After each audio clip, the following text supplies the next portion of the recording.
Good morning Himachal. आइए नजर डालते हैं अभी तक की प्रमुख घटनाओं पर। जोगिंद्रनगर में गरजे नेता प्रतिपक्ष, अटल टनल में कांग्रेस का भी योगदान, बीजेपी ले रही सारा श्रेय। आनी में कृषि संबंधी बिलों का विरोध, बसें न चलाने को लेकर भी खोला मोर्चा।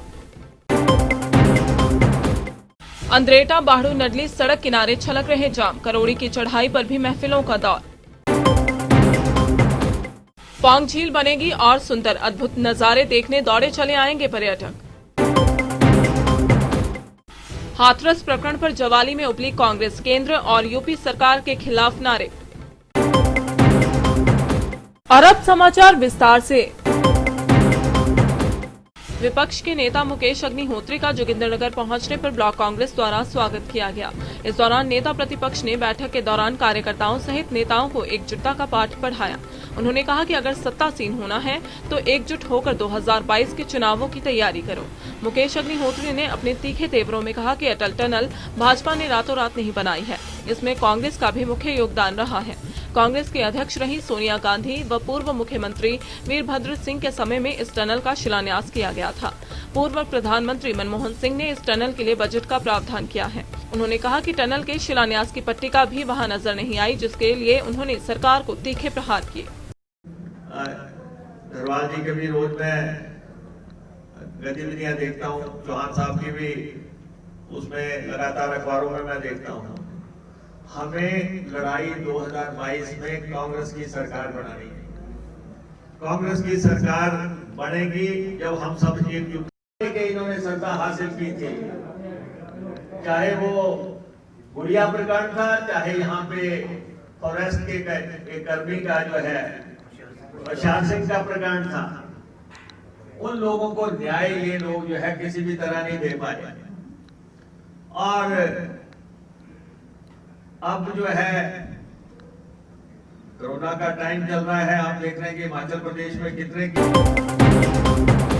राजीव गांधी पंचायती राज संगठन के प्रदेश अध्यक्ष दीपक राठौर ने आनी में कृषि संबंधी बिलों को लेकर केंद्र सरकार को खूब लताड़ा। उन्होंने आरोप लगाया कि ये बिल सरासर किसान व बागवान विरोधी हैं।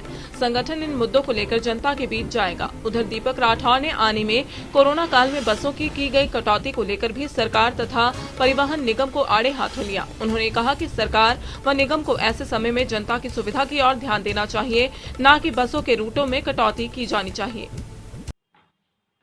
इसी विषय को अगर हम आगे बढ़ाते हैं तो हमने अभी देखा कि जैसे ही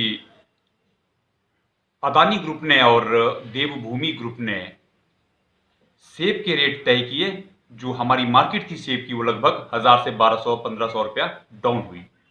यही चीज आने वाले समय में जब ये आड़तें बंद हो जाएगी, 12-13 लाख जो हमारे हिंदुस्तान में आड़ती हैं, जब उनको बाहर कर दिया जाएगा इस फील्ड से, तो मात्र 5 या 6 प्लेयर जो है वो ग्राउंड में रहेंगे और उनकी मन मर्जी के अनुसार फिर जो है वो रेट तय होंगे। क्योंकि आपने देखा मिनिमम सपोर्ट प्राइस को लेकर किसी भी तरह का प्रोविजन उस बिल में नहीं रखा गया है। तो कहीं ना कहीं ये किसानों और बागवानों के शोषण के लिए ये बिल बना है। और जैसे हमने पिछले समय में देखा डिस इन्वेस्टमेंट को लेकर के भाई आपकी LIC को बेचा गया, आपके एयरलाइंस को बेचा जा रहा है, बड़े बड़े PSUs जो हिंदुस्तान के अंदर में थे सारे बेचे जा रहे हैं। अब कृषि का ये मात्र ऐसा व्यवसाय था जिसको कि अब बेचने का लगभग तय कर दिया गया है। तो इस विषय को लेकर हम पंचायतों में हमारा संगठन जाएगा, लोगों को जागरूक करेगा। और इसी के साथ दूसरा एक विषय था जो बहुत ही दर्दनाक अभी घटना हाथरस में हुई, उस घटना को लेकर कहाँ तो उत्तर प्रदेश की सरकार को शर्मिंदगी महसूस होनी चाहिए थी और उसको अच्छे जांच के लिए जो है आगे बढ़ना चाहिए था।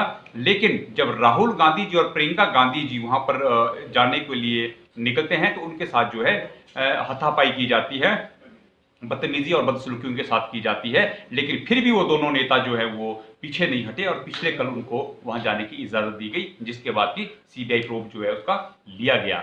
तो ऐसी घटनाएं जहां हृदय विदारक है, उसी के साथ आप लोकतंत्र के एक ऐसे परिप्रेक्ष्य में जहां हम अपने आप को मजबूत महसूस करते थे, कहीं ना कहीं हमारा जो लोकतंत्र कमजोर होना शुरू हुआ है। नेताओं को शोक संतप्त परिवार के प्रति अगर संवेदना व्यक्त करने भी अगर जाना है तो उनको जो पुलिस रोकते हैं। विकास खंड एवं पुलिस थाना पंचरुखी के तहत आने वाले गांव नडली का संपर्क मार्ग अंद्रेटा बाढ़ू नडली व करोड़ी की चढ़ाई इन दिनों नशेड़ियों का अड्डा बन गया है। इस कारण स्थानीय लोगों को कई परेशानियों से जूझना पड़ रहा है। उधर नशेड़ियों और शिकारियों को तो यह जगह स्वर्ग से कम नहीं लगती है। करोड़ी की चढ़ाई से लेकर बाढ़ू नडली गाँव के छोर तक शराबियों की टोलियां अक्सर महफिल सजाए बैठी देखी गई है। इसके अलावा यहां सड़क के किनारे वाहनों में भी शराब का दौर चलता रहता है।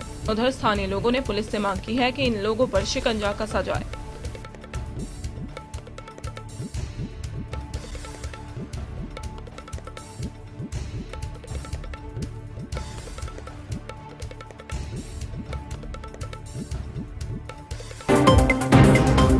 पौंग झील को पर्यटन की दृष्टि से और अति सुंदर बनाया जा रहा है। इसे निखारने के लिए 2.5 करोड़ रुपए खर्च किए जाने का अनुमान है, जिसके लिए विभाग द्वारा तैयारियां भी शुरू कर दी गई हैं। पता चला है कि शीघ्र ही प्रदेश सरकार के वन मंत्री राकेश पठानिया नगरोटा सूर्या आ सकते हैं और इसकी घोषणा भी कर सकते हैं। बता दें कि यहाँ 2 करोड़ रुपए की लागत से इंटरप्रिटेशन सेंटर भी बनाया जा चुका है, जहाँ पर सभी प्रकार की सुविधाएं पर्यटकों को मिलेंगी। वहीं अब यहाँ फूड कोर्ट भी बनाए जाने की तैयारी है।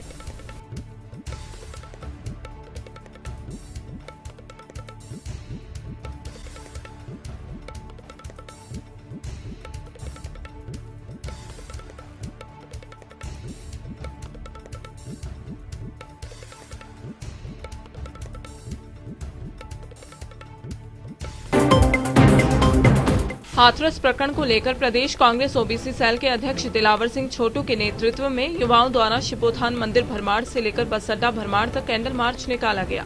इस दौरान केंद्र व यूपी सरकार के खिलाफ नारे लगाए गए। इस दौरान दिलावर सिंह छोटू ने कहा कि हाथरस प्रकरण में सुस्त कार्यप्रणाली से भाजपा के रवैये का पता चल रहा है। इस मौके पर उन्होंने कांग्रेस के पूर्व राष्ट्रीय अध्यक्ष राहुल गांधी व महासचिव प्रियंका गांधी के साथ की गई धक्का मुक्की का भी विरोध जताया। जोगी मोदी मुर्दाबाद, जोगी मोदी मुर्दाबाद, जोगी मोदी मुर्दाबाद, We want justice.